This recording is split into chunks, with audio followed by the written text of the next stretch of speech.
Well, good afternoon, everyone, and thanks for coming and joining us today. We asked you all to come because we wanted to provide a very important update on measles so that our community can be aware of what we're experiencing here in Columbus and in Central Ohio. As many of you already know, there are currently 46 confirmed cases, all among unvaccinated children, which indicates that we are seeing community spread here in Central Ohio. We all know measles is highly contagious, and it can be a very serious illness. 19 of our 46 cases have required hospitalization during this current outbreak. Thankfully, there have been no deaths at this point in time. Our cases range from under 1 year of age up to 15 years of age, with a vast majority of those cases being in the age group of 1 to 2 years old. Currently, all of our cases are unvaccinated. This outbreak is not limited to a particular zip code or section of Columbus. And actually, our 46 cases are spread amongst 3 public health jurisdictions: Columbus Public Health, Franklin County Public Health, and Ross County. So the message is clear. If you have a child who is 12 months of age and older and has not received their MMR vaccine, please make every effort you can do to get them vaccinated this week. Call your healthcare provider, go to your local health department, get your 12-month and older children vaccinated against measles with the MMR vaccine. We recently learned that some of our cases went to some public locations while they were infectious. And we have no way of informing individuals in those areas without going through the media. So I'm going to share what those 3 public locations are at this point in time. The Meijer, located at 6175 Sawmill Road. If you were there on Saturday, November 19th, between the hours of 5:30 p.m. and 8:30 p.m. Jesus Power Assembly of God, which is located at 5215 Cleveland Avenue. And the time of exposure would have been Sunday, November 20th, between 10 a.m. and 2:30 p.m. And the last one is Polaris Mall. Specifically, the Macy's and JCPenney stores. That address is 1500 Polaris Parkway. If you were there Friday, Black Friday, November 25th, between the hours of 6:30 p.m. and 10:30 p.m. And I can specifically tell you that the case in question did not go to the food court or the play area. So if you are unvaccinated and you are 12 months of age and older and have been to any of those locations during the time periods that I mentioned, only during those time periods and only during those dates, you were exposed to measles. And you should be mindful of the signs and symptoms of measles, which I know Dr. Washam will go over as well. And if you develop any of those symptoms, I encourage you to contact your healthcare provider, let them know that you could have been exposed to measles, and then follow their directions on how you should be evaluated for a diagnosis of measles. So again, if you were at any of those locations on those dates and those times only, and you were unvaccinated, we urge you to watch for signs and symptoms of measles. And those symptoms can take up to 21 days from the time of exposure to start developing symptoms. So you've still got a window of time that you need to be mindful of. If you are unvaccinated against measles and you are sick and plan to visit a healthcare provider to get evaluated, make sure you call ahead and let the healthcare provider know in advance, and or as soon as you get to the facility, make sure you let them know that you could have been exposed to measles and that you have the following symptoms, whatever your symptoms might be. The most important thing you can do right now to protect yourself against measles is to get vaccinated with the measles, mumps, and rubella vaccine, which is safe and highly effective. Children should receive their first dose of MMR vaccine at 12 months of age. Again, if your child is 12 months of age and older and has not received the MMR vaccine, please get them vaccinated as soon as possible. One dose of the vaccine is 93% effective, and 2 doses of the vaccine is 97% effective. 90% of unvaccinated individuals who are exposed to measles will become infected. I'm going to say that again. 90% of unvaccinated individuals who are exposed to measles can become infected. And about 1 in 5 people in the U.S. who get measles require hospitalization. Columbus Public Health is continuing to work with our partners to conduct contact tracing and case investigation to notify those who've been exposed to measles. We have epidemiologists here from the Centers for Disease Control who are helping us with this investigation. They're working closely with us as well as our partners at Nationwide Children's Hospital. And as we continue to see community spread of measles among unvaccinated individuals, I urge you to make sure you and your children are up to date on their vaccines so that we can prevent the spread of this illness in our community. We have information including our daily case count on our website at columbus.gov/measles. If you have questions about measles or potential exposures, you can give us a call at 614-645-1519. And now I'd like to turn it over to our partner in this work, Dr. Matt Walsham from Nationwide Children's Hospital. Thank you. Thank you, Dr. Roberts. Good afternoon. I'm here to share with you several additional points regarding measles in young children. So first, I want to reiterate that measles is a very contagious virus. As Dr. Roberts mentioned, up to 90% of persons that are susceptible, meaning unvaccinated against measles that are exposed, can become infected. This is transmitted via the air. It's an airborne transmitted virus, and individuals that are exposed to the virus may be exposed to the virus even if the person that's contagious is not in the room, perhaps even up to 2 hours afterwards, depending on the ventilation of the room. The second point is that measles can be a severe infection in specifically young children. The most common signs and symptoms of measles are fever, cough, runny nose, and oftentimes red eyes or conjunctivitis. Several days after onset of symptoms, a very characteristic rash develops starting on the face, extending to the trunk, and then to the lower extremities and upper extremities. It is at that time that children tend to be most sick. It is at that time that children tend to be most contagious.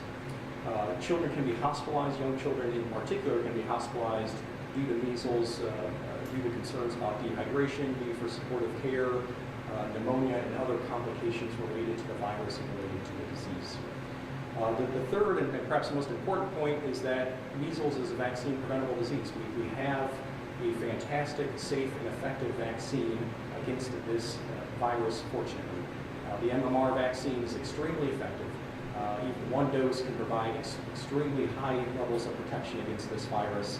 I want to reiterate one additional time that all children who are age eligible, 12 months of age or older, who do not have a dose of MMR, is to get vaccinated as soon as possible.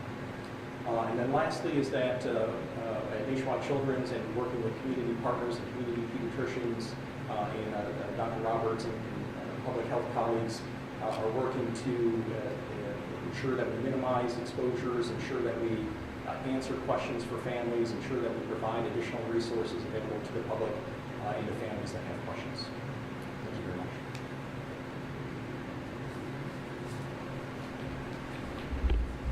We are happy to answer any questions you might have. I just want to make it clear, as Dr. Washington mentioned, the virus can remain in the air about 2 hours after the individual leaves the facility.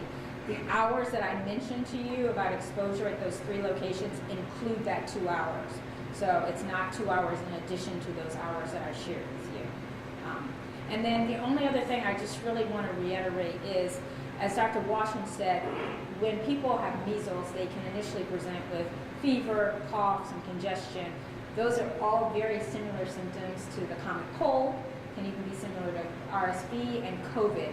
And so many times, our cases don't realize they have measles until that fourth day, fifth day, when then the rash breaks out, and then it's clear, likely that it's measles. So that's why it's so important that individuals know that they've been exposed to measles if they were at one of those 3 locations during those times that I mentioned, because I don't want them to take their cold symptoms lightly. It could easily be measles. Happy to answer any questions you all have.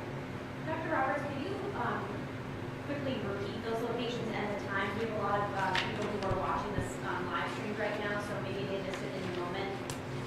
Sure, and I believe we're going to be posting this on our website as well, but it's the Myers location at 6175 Sawmill Road, and the date was Saturday, November 19th, between 5:30 and 8:30 p.m. The second location is Jesus Power Assembly of God. The address is 5215 Cleveland Avenue. The date is Sunday, November 20th, from 10 a.m. to 2:30 p.m. And the last location is Polaris Mall.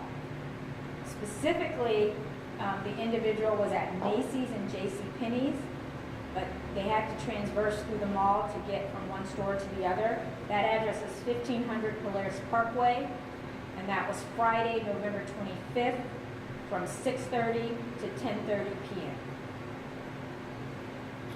Question. Thank you for the time today, both of you. Have you been able to identify the case of origin just yet?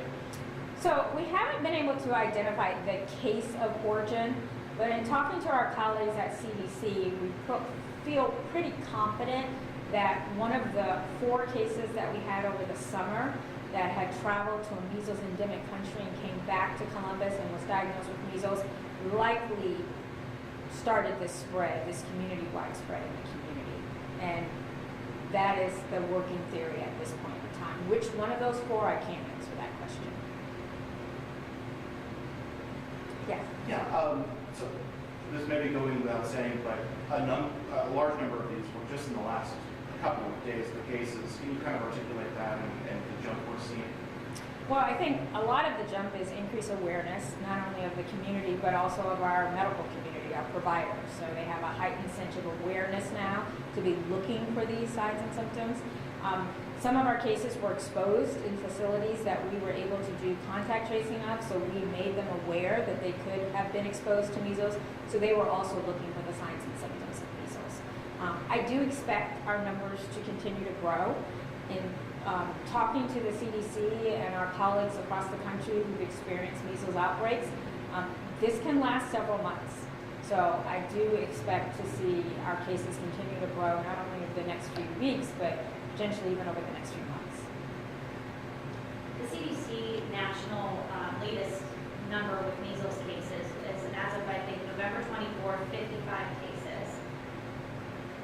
How does this local outbreak compare to that? And should that show, that if we have 55 cases across the country and around that time we had 20 or so here, that's pretty serious. So prior to June of 2022, we had not had a case of measles in Columbus and Franklin County for over 20 years. And then we had 4 between June and October. The first case that we had that did not have any travel exposure was identified in the first week of November here. So from November, I believe it was 7th to today, we now have 46 cases, and that does not include the 4 travel-related cases. And then if you take into account that CDC says there's 55 this year, we've got the majority right here. Who is this press conference for? I mean, if you've been vaccinated, what is your chances of getting sick or getting severely sick versus being unvaccinated? We are most concerned about those who are unvaccinated, and particularly our young children who are unvaccinated. I told you we have a 15-year-old that has measles at 15 and they're not vaccinated. But we've got the majority of our cases are between the ages of 12 months and 24 months. So they're eligible for the vaccine. They just became eligible, some of them. I strongly encourage those parents to get those kids vaccinated now. Don't wait Don't wait till after the holiday. Get them vaccinated now. So this message is for everybody, but particularly those who are unvaccinated. No matter what your age. If you're an adult and unvaccinated, get the MMR vaccine. If you're a child and eligible and unvaccinated, get the MMR vaccine. I know you said thankfully there have been no deaths so far, but given that all the cases have been unvaccinated, our parents especially, do you feel like they're getting the message of the gravity of the situation? I don't know. I can tell you that, we've had immunization clinics here at the health department offering the MMR vaccine, and we have not seen a significant increase in parents coming in to get the MMR vaccine. I think Dr. Washington could probably address the severity of the illness of the cases we've seen thus far, the 19 hospitalizations. It's not always a mild disease, and parents need to be aware of that. Washington, you want to add something? I'll make a few comments in terms of disease severity. So I agree, it's a respiratory virus. It is a virus that can be very severe, particularly in young children, young children that, especially if they're unvaccinated. Again, the children can be hospitalized for several days. Children can go to the ICU. There can be, unfortunately, rarely deaths due to measles in unvaccinated children, even in the United States. So it's something that families should take very seriously, especially if they have a young child who's unvaccinated, is that, again, the vaccine works fantastic. And now is a great opportunity to get the vaccine. That's the one thing that families can do to best protect their children. For those infants who are too young to be vaccinated, the best thing you can do is surround them with vaccinated family members, surround them with vaccinated close contacts as a ring of protection around them. Do we see any exemptions made for kids that are under 12 months? There have been exemptions in the past, but in the outbreak, we see that happen here in Columbus.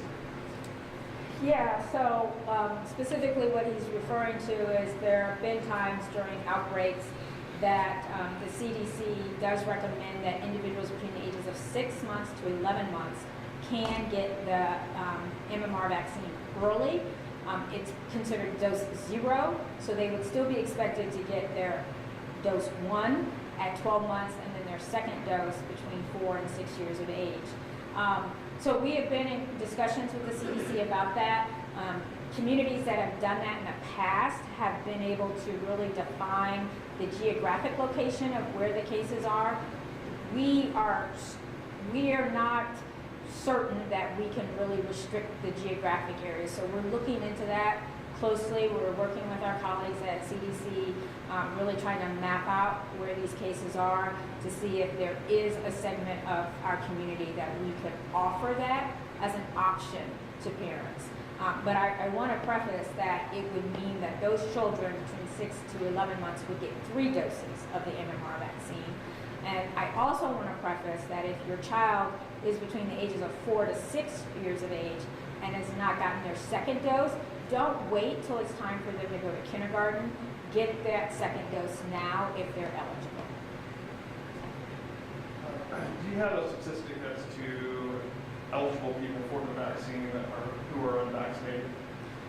What percentage of the population is unvaccinated or eligible? So we have some data that shows that currently, if we look at 2-year-olds, about 80% of our 2-year-olds have received at least 1 dose of the vaccine. And I should preface, it had been as high as 80% about 2 years ago. Now it's closer to 75%. So we can make the assessment that about 25% of our population is unvaccinated.